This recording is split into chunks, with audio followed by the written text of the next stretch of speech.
Hello and welcome to episode 23 of our Timberborn Update 6 Wonders of Water playthrough, here with the Iron Teeth faction, Cycle 40, Day 11. Our big, ugly, blissful beaver apartments. I love that acronym. That's just about finished. Got a couple of other things to take care of, getting that constructed.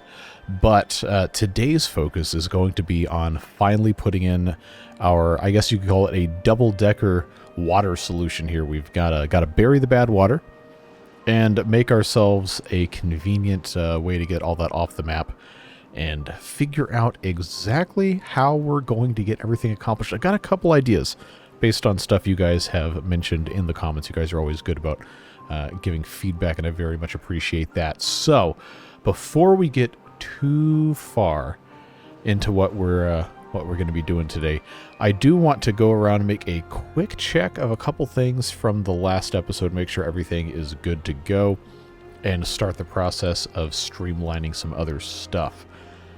A bunch of people have commented about the bad water coming through here potentially being an issue in the future when we start burying bad water, so that is going to be something we'll take a look at. I just want to make sure we acknowledge that that's going to be a thing. We also have the issue of the contamination right here. As well, obviously it's clean water right now and it's at night, so it's kind of hard to see. But I want to believe, I'm not talking about X-Files, I want to believe that that this is probably fine. This one dead due to contamination blueberry, I'm pretty sure is just a remnant of the before times. But oh, that was a nice angle on the bad water there. But we're going to have to pay attention next time the bad water comes through our main canal and see if there's any spots that are becoming contaminated, because for the most part, I can't move the camera any more closer this way without zooming in. But for the most part, it seems like everything is okay up here, but there could be like one or two spots that are going to need another one of these irrigation barriers. But on this side, I have not forgotten, this side still needs to have those irrigation barriers put in place. So that's something we will be getting to, maybe not right now because we do only have 2 of the treated planks. But I have not forgotten that this was a thing. But before we get any further, I'm going to unpause this large tank. Saw a couple people bring it up in comments on last video and a couple of prior videos. But we do need to make sure we have water over here in the metal area for the beavers who will be working on these things. So we'll go ahead and allow them to build that. Is it going to happen quickly? Probably not, but I want to make sure that that is in the process, ready to go. So that's most of the big ticket stuff that a lot of people have commented about. I mean, there's tons of different things that we could spend all of our time hitting on, but we still have quite a bit to do on our main goal, of course, burying our bad water here. So I am going to go ahead and cancel the building of these bad water pumps. A couple of you made some pretty good points about how the decontamination process, or not decontamination, or avoiding contamination process, rather, works. And yeah, it's going to be just so much better for us to put irrigation barriers down and just build those pumps on top of those with the help of the platforms, because these things have really long straws. They'll go like up to 6 down, so we can put these wherever, and it's going to be totally fine. So the next order of business, and I have to figure out how this is going to make sense, but when we go to actually move the bad water to a lower level, there's a couple different ways we could do this. Obviously, we have to be worried about the whole waterfall limit issue, which we did manage to fix on this side by putting in a man-made or beaver-made overhang or whatever.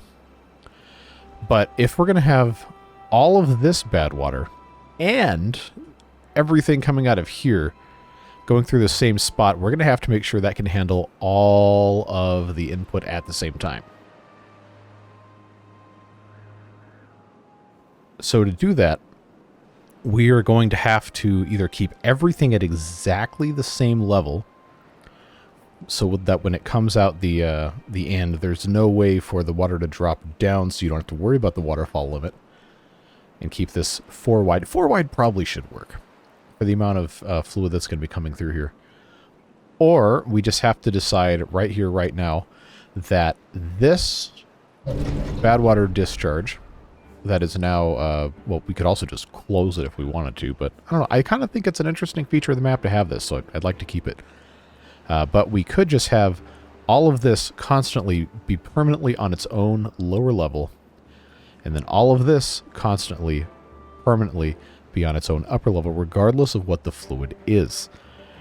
So there's a couple different ways we could do that, and I think that would be the easier solution. I don't know if it's going to be the best solution, but the reason I'm not really going to think it's going to be that big of an issue is because of something a couple of you guys have mentioned in the comments, is that the badwater contamination has problems ascending cliffs.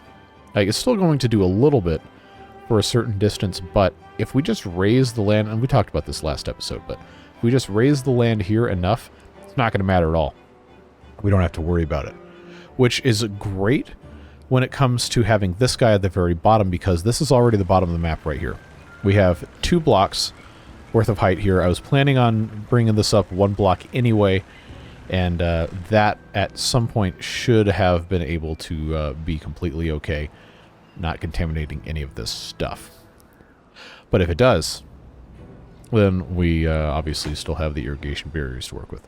So here's what we've got to do. We got to get rid of all of the, regardless, we got to get rid of all of this stuff and completely get everything situated in a manner that is going to make sense. So temporarily, we can go ahead and close our badwater discharge and create an environment in which all of the beavers can work without getting contaminated. Yes, I know it's a day 12 of cycle 40, so we could very well end up having a bad tide here in a little bit, which is going to contaminate everything anyway, but I think it's going to be fine. So our main issue now with doing what I want to be doing here is that we do not have enough dynamite, and that's because these explosives factories have not really been tended to very lovingly for the last super long time. So we're going to have to allow those guys to catch up a little bit. Do I have another ladder somewhere to get all the way down here? Does this go all the way down? Yes, okay. Because I've got to start cleaning this area up if we're going to have any hope of actually accomplishing anything over here. Make sure there's no... Yeah, that's fine. That right there doesn't need to be there because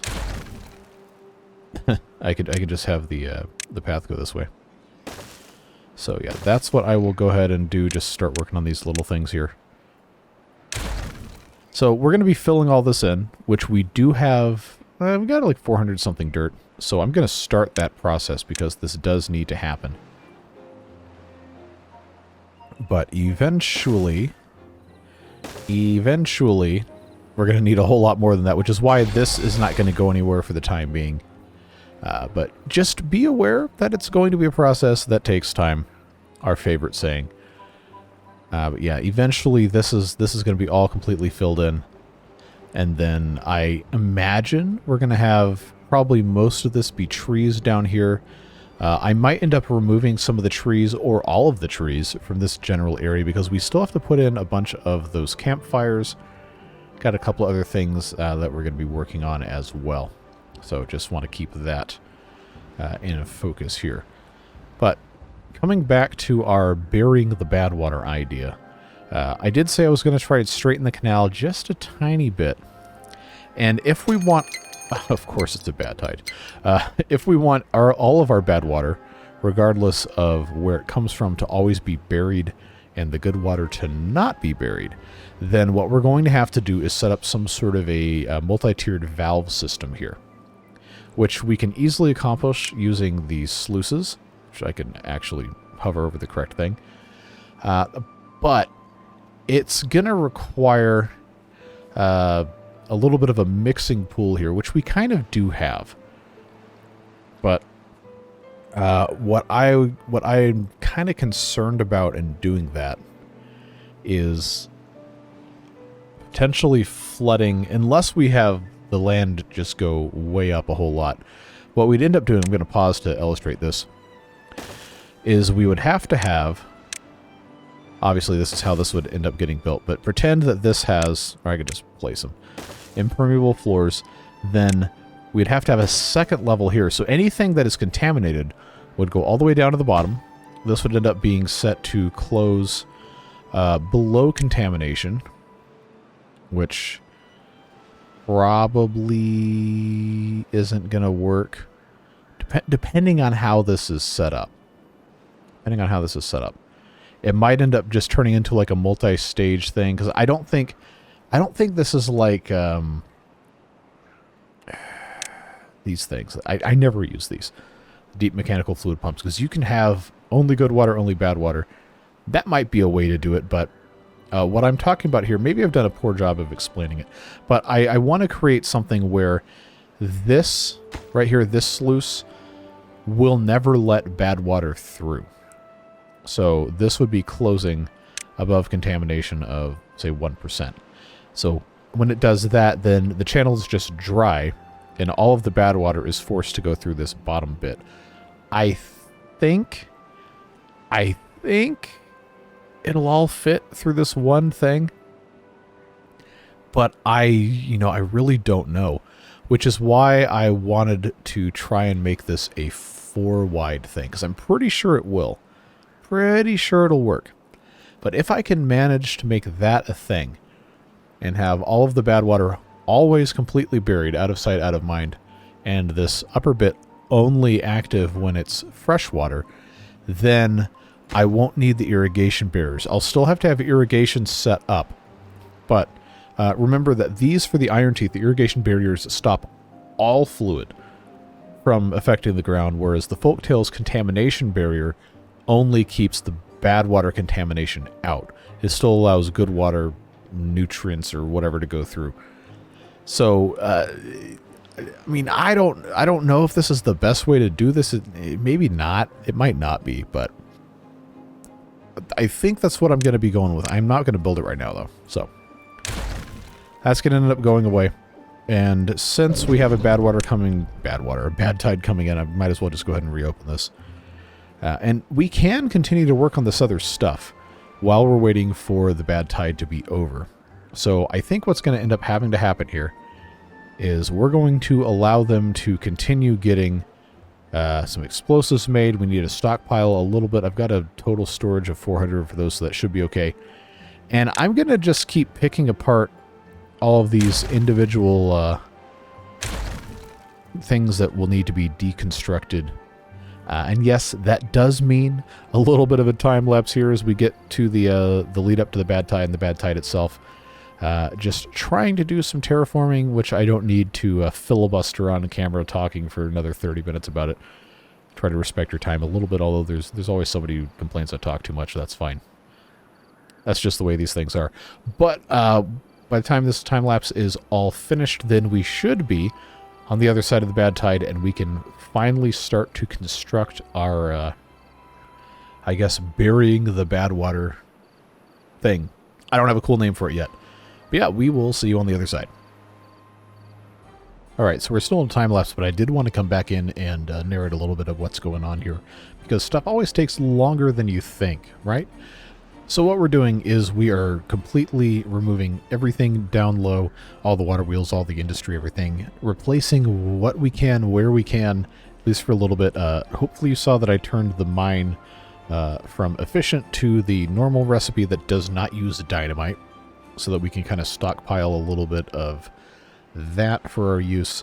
We're filling in land, and I'm starting the process of slightly shifting the river so that it's going to be equidistant from the outflows of both sides of our little waterfalls there.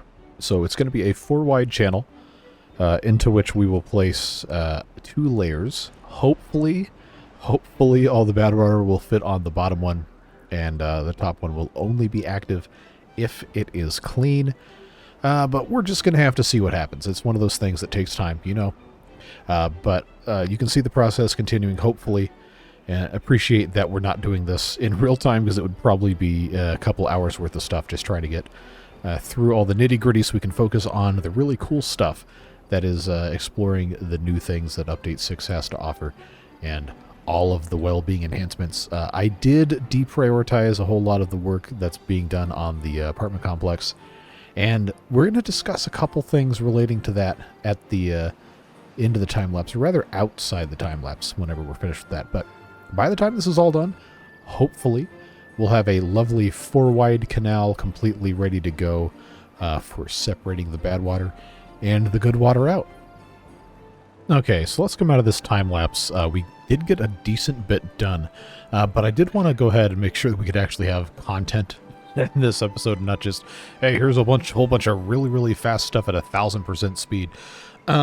So, what I've done, hopefully you can see, is impermeable floor up here, second level for clean water only. Obviously, we still have to go out to the edge here, but I think I can illustrate a little bit of what I was thinking for our filtering going on right here. And yes, I know, if you paid attention during the time-lapse, you're going to see that these sluices on the edge, some of them, at least, have been rendered useless, and we'll have to fix that. But the basic gist is this.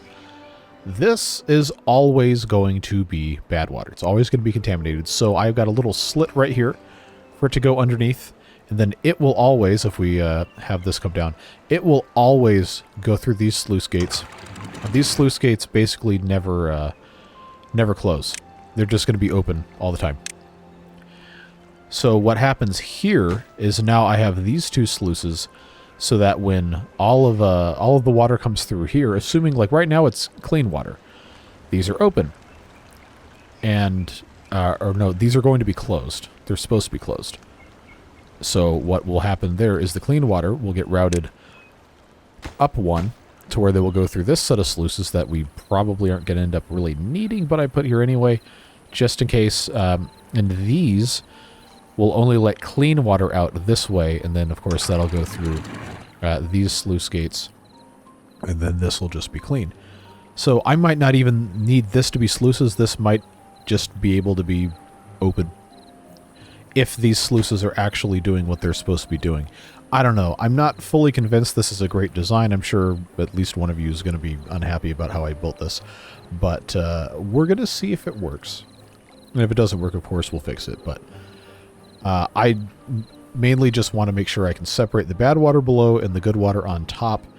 And then, of course, we do still have to raise the land up a lot. But that is something that is super going to take time. Going to take a whole lot of time. So we're not going to get there today. But I'm hopeful that I'm going to have another chance to illustrate that this separation does in fact work, even if I'm going to have to fiddle with it a little bit. I originally wanted this set of sluices to be one more back, but the water is currently dripping on top of that tile, so that was not ever going to work. But hopefully you can see I moved one explosives factory up here, and then I moved the coffee up over here. Oh, hey. The tribute to ingenuity is complete, but the one actually connected to power isn't. Oh, man. Oh, I hate it when I'm right. Well, there's at least a couple of you really don't like this being here anyway, so who knows, we might move it. I did see a suggestion that was pretty intriguing, and that was to try to place the tribute to ingenuity on top of the large tanks instead. And just have that connect directly to one of these power shafts. I don't know how viable that's going to be, just because we'd have to... well, you know, we could actually do this. Hold on, let me just check this real quick.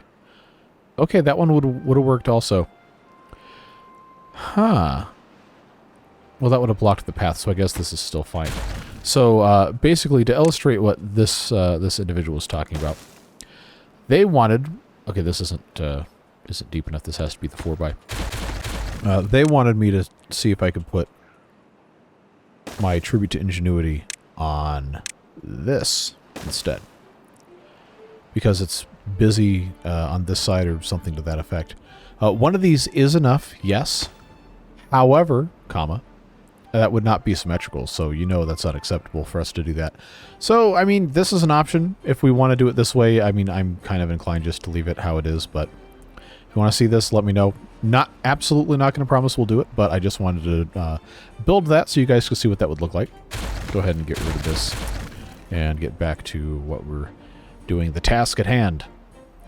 So, yes, this is about where we are. I'm going to unpause this smelter here.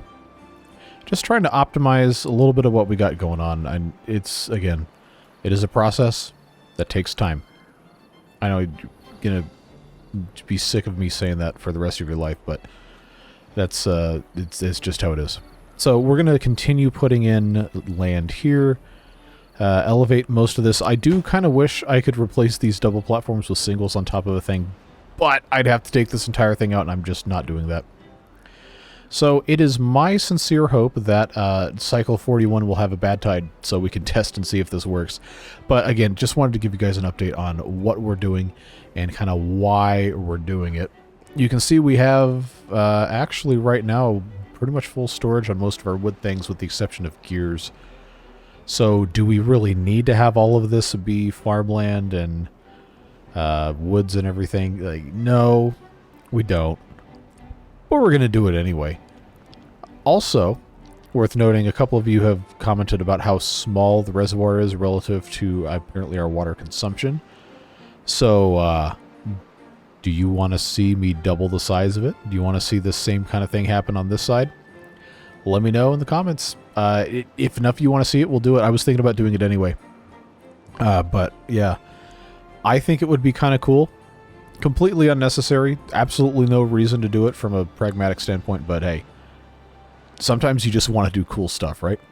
So that's where we're at, and I'm gonna have to keep time-lapsing. I know there's probably a couple of you who really don't like it, but we're at the point now where stuff just takes so long. I mean, it's nothing compared to the Water Beaver series, but we're basically at the end of this one, right? It's what, episode 23. We could stretch to 30 if we really wanted to, but this is a small map. We've already done almost everything there is to do, with the exception of the Earth repopulator. So while we continue working on all this stuff, if you'll bear with me, we're going to have a whole lot of time-lapsing. The episodes are continuing to be shorter than an hour, but hey, maybe that's a good thing anyway. I'm just interested in making this the best that we can make it, and then we'll, of course, move on to the next task at hand. But that's the way it goes with the Beaver game, right? You never know when you're going to get to the point where it's time to say enough is enough until you get there. There's always something you can think you can do. There's always some sort of something that happens. But hey, look at this! Look at this! We've got all of our clean water starting to come through. Hopefully you saw that on the time lapse. I know it's probably have happened a while ago in time-lapse land, but it is functioning. It is actually separating the clean water on top. So that is wonderful to see. Obviously, the terraforming is continuing. I don't know how this is going to line up talking-wise, but I'm pretty excited to see this whole thing kind of come to fruition and be what it's going to be. Obviously, there's going to be some setbacks with flooding and this and that and the other as we get things balanced out. But I think overall, it's going to be a pretty cool thing. We just have to figure out if there's going to be a way to stem the flooding a little bit. Maybe raising the land will help. Probably will. But we're just going to have to wait and see. So next time you hear me talking at you, it's probably going to be in 2 seconds in the edited video, but it's I don't know, half an hour for me recording, maybe, depending on how this goes. We'll see. Okay, so that's going to be the end of this episode. I know it's a little frustrating not to see the whole thing done, but this is going to require a lot more thinking, I think, to get the way we truly want. But I've managed to completely eliminate the contamination problem somehow. I think there's probably some way this can get cleaned up a little bit. But we do, in fact, if we come down here, you may have seen it during the time-lapse. I don't know, maybe it was too fast. But this is completely separated. And we have our little sewer down here that's actually flushing bad water out, and it's like half capacity right now. So once this turns into a bad tide, then we're going to be good to go. But unfortunately, the next cycle is a drought, so yeah, we're going to have to wait a little while longer to figure that out. But this is, in fact, working, and now this is all arable space, which we can do a little bit of work on. And the next time, I already started doing some legwork on getting this area all set, ready to go to be completely squared off. But yeah, that's it, folks. That's all the time we got for this one without just making this completely unbearable to watch. So I appreciate you sticking with me. Appreciate all the support on this series. Beard boosters as well. You see the names on the screen. People directly contributing to the well-being of the channel and my ability to continue doing a video every day, or trying to do a video every day, with all these other things I've got to consider spending time on in my life. But I appreciate you guys being here. Like I said, it does not happen without you, so please do always feel free to engage in the creative process. I want you to have an actual active role in what we do here. So I always do read the comments. I can't implement everybody's suggestions, and I know it's really frustrating when your stuff doesn't get put in, but I do always read, and I always make sure that I keep tabs on what people are wanting to do. If it's something that I can comprehend. Some stuff I just, for whatever reason, my brain doesn't want to let me do it that way, which, whatever, it is what it is. I don't know how to explain it, but I do always appreciate your input.